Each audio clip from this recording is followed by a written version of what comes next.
You can live longer, but not just by counting years. You can live deeper, with more clarity, more peace, more meaning.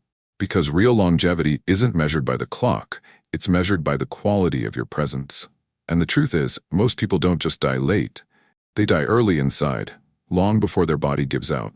They trade vitality for survival, joy for stress, curiosity for routine, and in doing so, shrink their life into maintenance mode, not realizing that every small habit, every silent choice is either adding to their life or taking away from it. This episode isn't about hacks. It's not about fear. It's about remembering that how you breathe, how you move, how you eat, rest, forgive, and focus, it all matters more than we've been taught. Longevity doesn't come from obsession. It comes from awareness, from honoring the body without punishing it, from protecting your peace like it's sacred, from remembering that a long life is not the goal, a meaningful one is. So if you want to add years to your life, not just in time but in presence, listen closely. These habits aren't magic, but when practiced daily, they become a quiet revolution. They restore the body, strengthen the spirit, and reconnect you with what you've forgotten in the rush. That your life is not something to race through, it's something to nourish. Wake up with purpose, not panic. The way you begin your day is not a throwaway moment. It's the opening scene of the entire story to follow. And if you started in chaos, distraction, or dread, you're already handing over control before you've even taken your first conscious breath. Most people do exactly that. They jolt awake to an alarm that feels like a siren. They reach for their phone before they even sit up. Their minds are immediately hijacked by notifications, by other people's demands, by noise. No wonder the day feels like a race they never chose to run. But imagine something different. Imagine waking up with intention, clarity, presence. No rush, no panic. Just a quiet moment to reconnect with yourself before the world tries to pull you away. This is not luxury. It's not a productivity trend. It's a form of self-respect. Because how you start your day determines how you carry yourself mentally, emotionally, and physically for the rest of it. The Stoics believed in this deeply. Marcus Aurelius began his mornings with reflection. He reminded himself that the day would bring difficulty and that his job wasn't to control the world, but to govern his own mind. This wasn't pessimism, it was preparation. It was clarity. And from that clarity, he found calm. So what does a purposeful morning look like? It doesn't have to be dramatic. It could be as simple as sitting still for a few minutes and taking 3 deep breaths. It could be stretching in silence, or writing down one clear intention for how you want to feel today, not just what you want to accomplish. Maybe it's reminding yourself before the demands start pouring in that your value is not measured by how fast you respond, how much you produce, or how many people you please. This small window of morning is a gate. On one side is reactivity, and on the other is choice. If you skip this moment, you step into your day already behind. But if you pause briefly and ground yourself, you take back control. You tell your nervous system, we're safe. You tell your mind, I will decide what matters today. Over time, this morning ritual, no matter how small, begins to change you. You stop starting your day with panic and start beginning it with power. You move slower but more intentionally. You stop reacting to life and begin responding to it. And that shift, though invisible, begins to add years, not just to your lifespan, but to your peace span, to the quality of your life. So tomorrow morning, try this. Before you touch your phone, before you speak to anyone, return to yourself and ask, what kind of energy do I want to carry today? What kind of person am I choosing to be, starting now? Because that choice, made in stillness, echoes through everything that follows. Breathe like your life depends on it, because it does. Breathing is the most basic thing we do, yet it's the most overlooked tool we have for healing, clarity, and longevity. Most people go through their day without thinking about their breath. It's shallow, rushed, tense, and in that unconscious rhythm, the body stays stuck in survival mode. Tense jaw, tight shoulders, racing mind. But here's the truth that modern science and ancient wisdom agree on.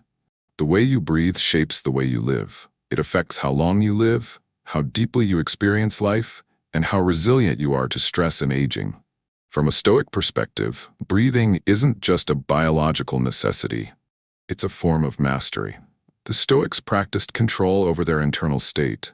They didn't try to rule the world around them. They focused on the one thing they truly could govern, themselves.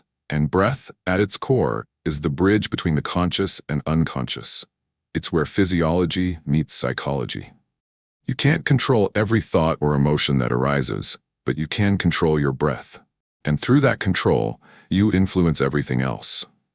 When you breathe slowly and deeply, you signal safety to your body. You activate the parasympathetic nervous system, the one responsible for healing, digesting, and restoring balance. You lower cortisol levels, sharpen your focus, reduce inflammation, and give your body a chance to repair.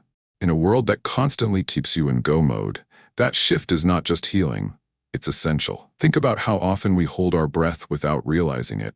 During stress, while scrolling, when we see bad news, or receive a difficult message. The breath shortens and tightens. It mirrors our tension. And most of us live like that for years, trapped in a state of subtle stress that wears the body down. The immune system weakens, sleep quality drops, blood pressure rises. The damage is slow but constant. Now imagine taking even just a few minutes a day to change that. To close your eyes, inhale deeply through your nose, hold it, and exhale slowly. To breathe as if you were trying to calm a child, with gentleness, with patience. That simple practice, repeated consistently, adds up. It becomes your anchor. It lowers the storm inside you, no matter what's happening outside. Athletes, monks, special forces, they all train their breath, not because it's trendy, but because it works. It regulates emotion, extends endurance, and builds focus. And yet, you don't need to be a Navy SEAL or a Zen master to use this tool. You just need to notice when the stress hits. Breathe. When the mind spins, breathe. When you feel overwhelmed, return to the breath. Not to escape, but to re-enter. Breath is presence. Breath is control. Breath is life.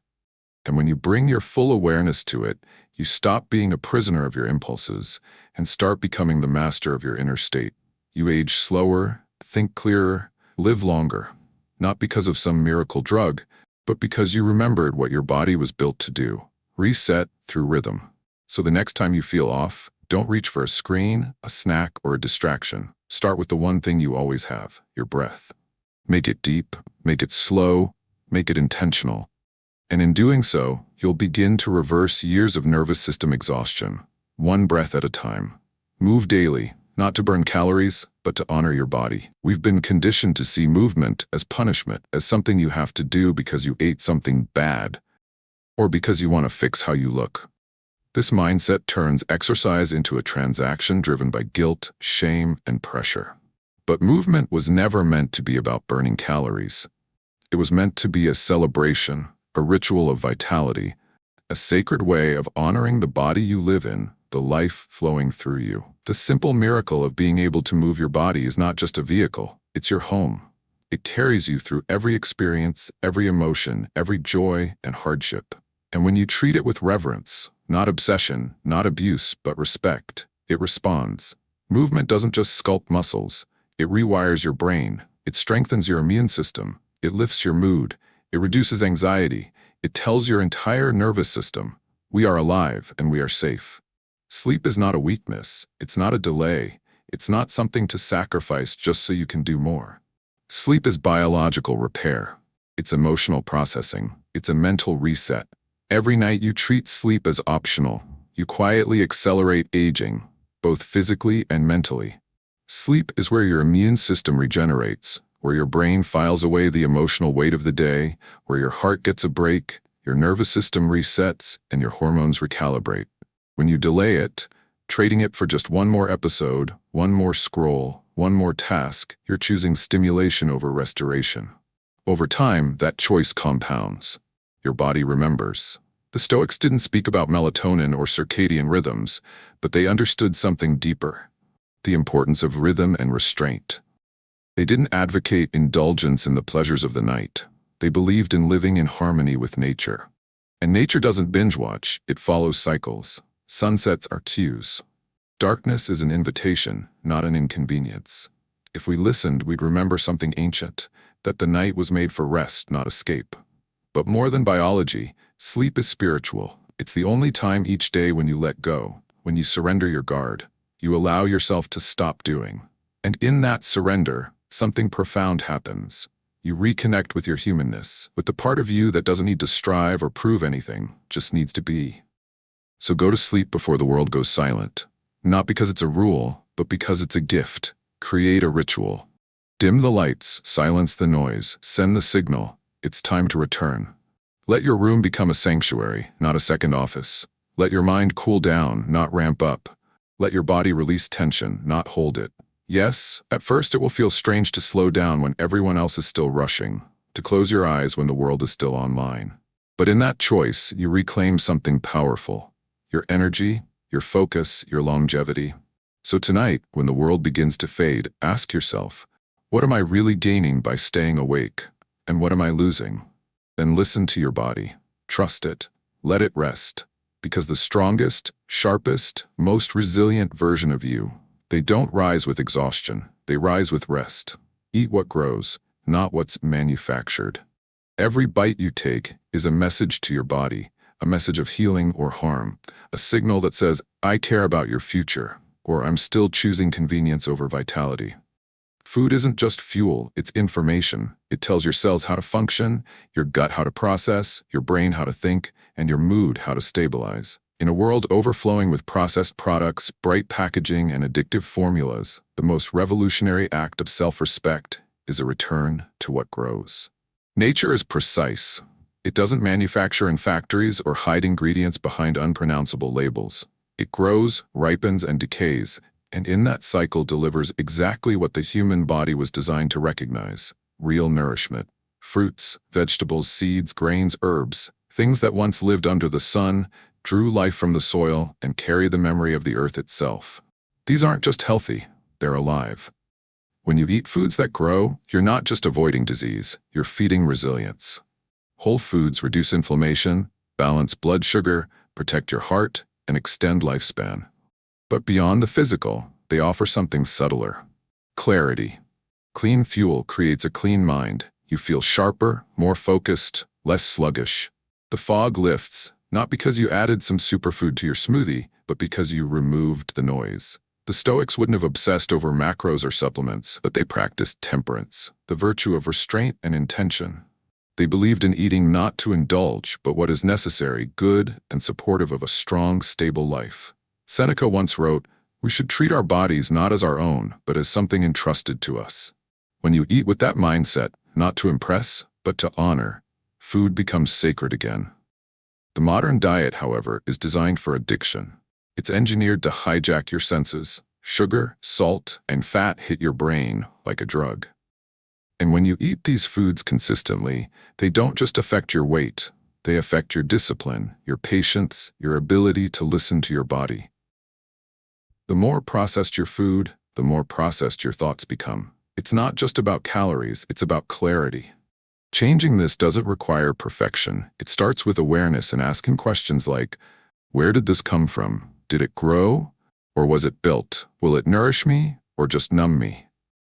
Then make one shift. Replace the box with the basket. Choose color, texture, food that dies, because food that never dies cannot give life.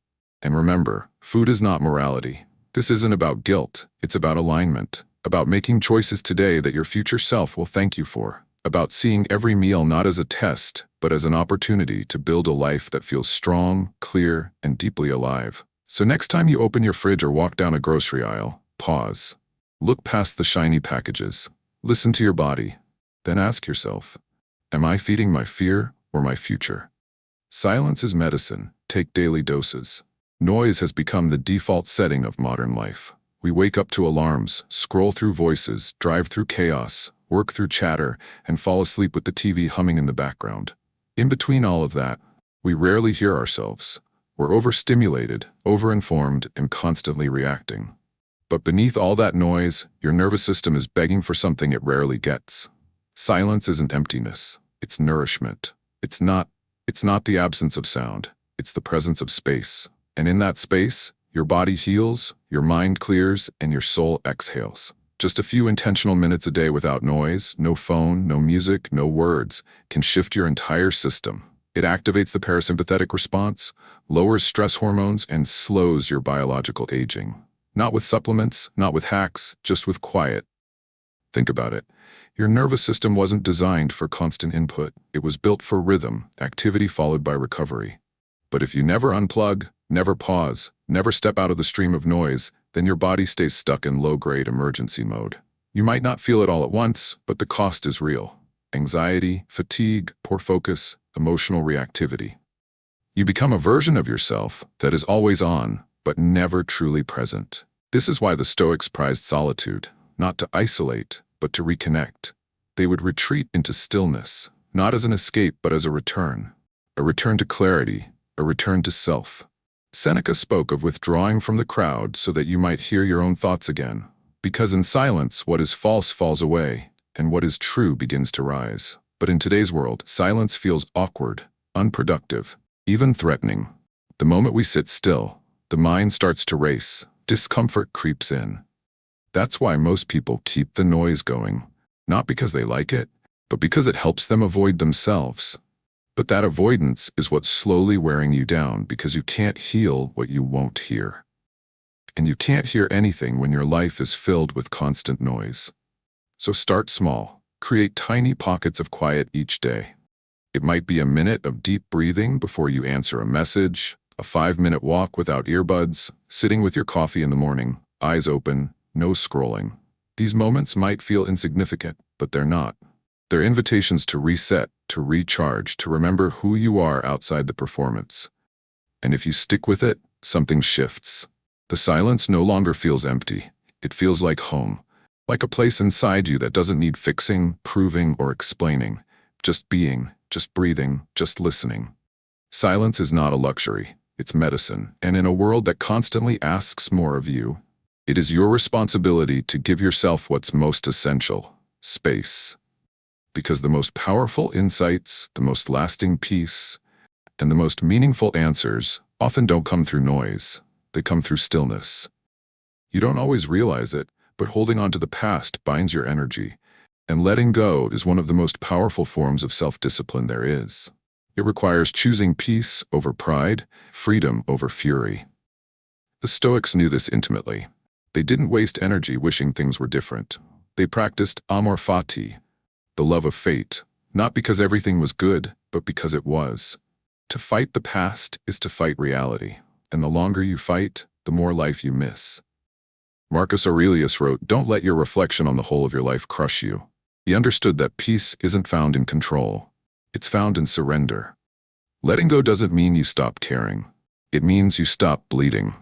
It means giving yourself permission to start again without dragging every old version of yourself into the room. It's waking up and saying, "I've carried this long enough." And in that release, you don't become someone else. You become more of yourself. So if something from yesterday still haunts you, ask, is this pain still useful, or is it just familiar? What would it look like to put it down, just for today? Not because you're weak, but because you've got things to build, joy to feel, peace to protect. You don't owe the past any more of your time. What you owe is your full presence to this moment. Because healing isn't erasing the past, it's refusing to let it dictate your future. Laugh more, especially when life feels heavy. Laughter is medicine, not the kind measured in milligrams or bought from a pharmacy, but the kind that reaches your nervous system faster than any drug. It softens tension, loosens the grip of fear, quiets the mind, and reminds you, even for a moment, that you're still alive. And yet, in the pursuit of seriousness, growth, and productivity, many people forget how to laugh. They confuse depth with heaviness, maturity with somberness, and carry life like it's a burden instead of a gift. But life isn't meant to be endured as punishment. It's meant to be felt fully. And laughter is a way of saying, I refuse to let the weight crush my spirit. It's a way of reclaiming joy even when the circumstances haven't changed. Here's what most people don't realize. Laughter doesn't always come after healing. Sometimes it is the healing. Scientifically, it's no mystery. Laughter lowers cortisol levels, boosts immunity, improves cardiovascular health, and releases endorphins that lift your mood and clear your mind. It strengthens your lungs, your heart, your relationships, and even reduces physical pain. It literally rewires your biology toward longevity, all from something so simple, so human, that we often forget its power. Yet laughter requires something most of us resist: presence. You can't laugh deeply while dwelling in the past or obsessing about the future. Laughter pulls you into the moment, into your body, into connection. It disrupts the seriousness that traps you. It reminds you that even in the middle of the storm, there is still light. The Stoics were often seen as stern, but not joyless. Seneca in his letters speaks of cultivating a calm and even cheerful spirit, regardless of circumstances. True Stoicism isn't about suppressing joy, it's about choosing it with awareness. It's about seeing clearly the absurdity, the unpredictability, the fragility of life, and laughing anyway. Not to escape, but to embrace it. Laughter then becomes resistance. In a world that profits from your stress, your urgency, your exhaustion, choosing joy is a quiet rebellion. It's a way of saying, I will not become numb. I will not let this world steal my light. It's a return to the self, the part of you that still remembers play, connection, levity. So laugh. Not just when things are easy, but especially when they're not. Laugh with friends, laugh at your mistakes, laugh at the absurdity of how seriously we take everything. Let laughter live in your body again. Let it shake loose the fear. Let it remind you that you're still here, still capable of joy, even in difficulty. And if you haven't laughed in a while, that's okay. Start small. Watch something silly. Tell a ridiculous story. Look in the mirror and give yourself permission to soften, to enjoy, to breathe. Because sometimes the bravest thing you can do is smile. Not because everything is okay, but because you've decided to rise anyway. Protect your energy like it's your lifespan, because it is. Energy isn't just a feeling, it's your life's currency. Every thought, every conversation, every obligation costs you something, and what drains you daily, the small interruptions, the unnecessary stress, the people who constantly take but never pour back, adds up. Not just in mental exhaustion, but in cellular wear, burnout, and accelerated aging. Protecting your energy isn't just about feeling better. It's about staying alive longer with more vitality, clarity, and control. Yet most people treat their energy as if it's infinite. They say yes to things they don't mean. They absorb other people's chaos. They scroll through hours of content that doesn't uplift or inform. It just distracts. And then they wonder why they feel depleted, resentful, unmotivated. Your energy is a sacred resource. Every time you give it to something that doesn't align, you're quietly stealing from your future self. Stoic philosophy taught restraint, not as restriction, but as liberation. Epictetus urged his students to be vigilant about what they allowed into their minds and lives, because what you allow in shapes how you think, and how you think shapes how you live. If you let everyone pull on your attention, your opinions, your time, you stop being the author of your life. You become reactive, scattered, unsure. The Stoics were often perceived as stern, but they were not joyless. Seneca, in his letters, speaks of cultivating a calm and even cheerful spirit regardless of circumstances. True Stoicism is not about suppressing joy, it's about choosing it with awareness. It means seeing clearly the absurdity, unpredictability, and fragility of life, and laughing anyway. Not to escape, but to embrace it. Laughter comes an act of resistance in a world that profits from your stress, urgency, and exhaustion. Choosing joy is a quiet rebellion, a way of saying, I will not become numb. I will not let this world steal my light. It's a return to the self, the part of you that still remembers play, connection, and levity. So laugh, not just when things are easy, but especially when they're not. Laugh with friends, laugh at your mistakes, laugh at how seriously we take everything. Let laughter live in your body again. Let it shake loose your fear and remind you that you're still here, still capable of joy even in difficulty. And if you haven't laughed in a while, that's okay. Start small, watch something silly, tell a ridiculous story, look in the mirror, and give yourself permission to soften, enjoy, and breathe. Sometimes, the bravest thing you can do is smile, not because everything is okay, but because you've decided to rise anyway. Protect your energy as if it were your lifespan, because it is. Energy isn't just a feeling, it's your life currency. Every thought, conversation, and obligation costs you something. What drains you daily, the small interruptions, the unnecessary stress, the people who constantly take but never give back, adds up, not just in mental exhaustion, but in cellular wear, burnout, and aging. Protecting your energy isn't just about feeling better, it's about staying alive longer, with more vitality, clarity, and control. Yet most people treat their energy as if it were infinite.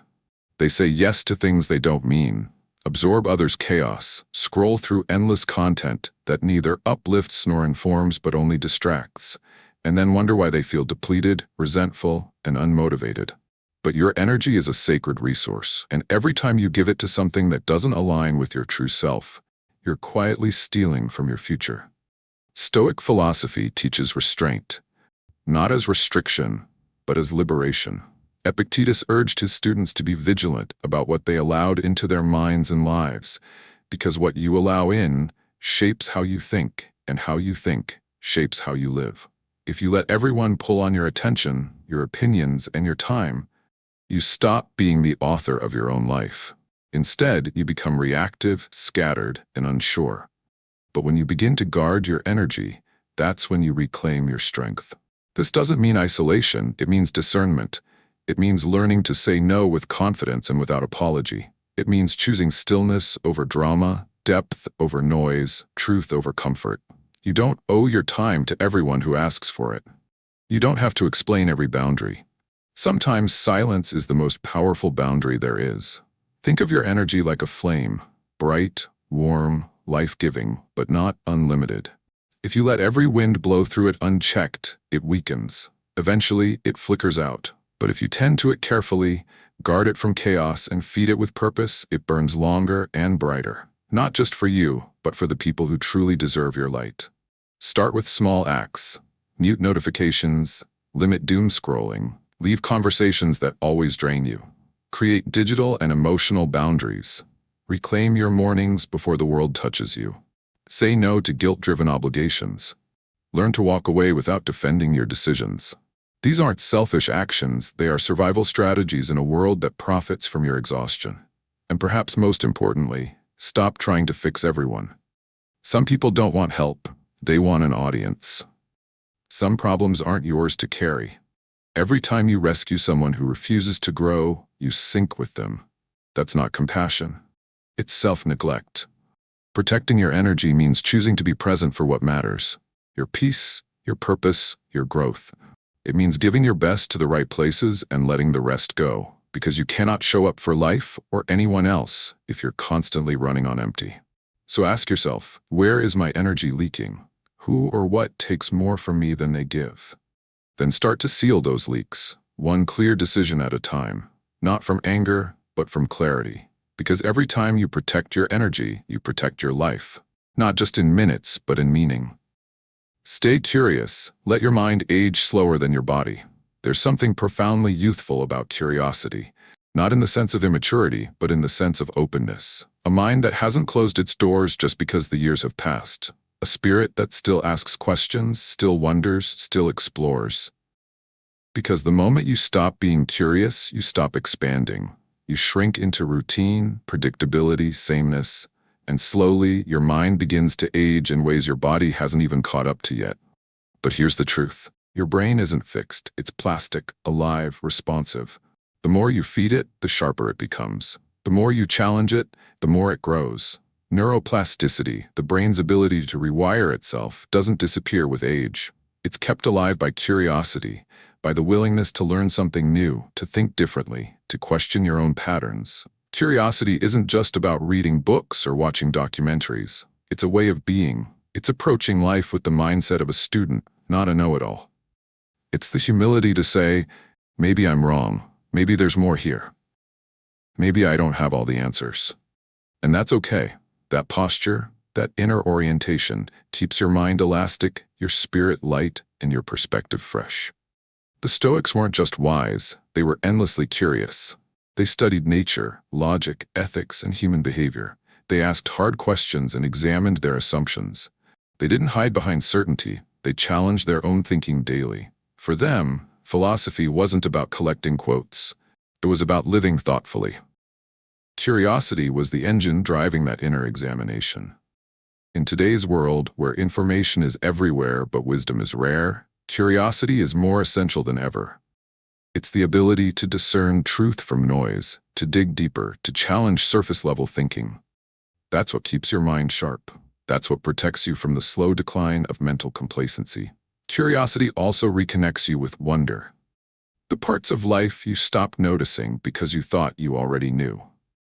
The way light moves through a tree, the story behind a stranger's eyes, the deeper meaning in a conversation you've had 100 times. Curiosity revives those moments.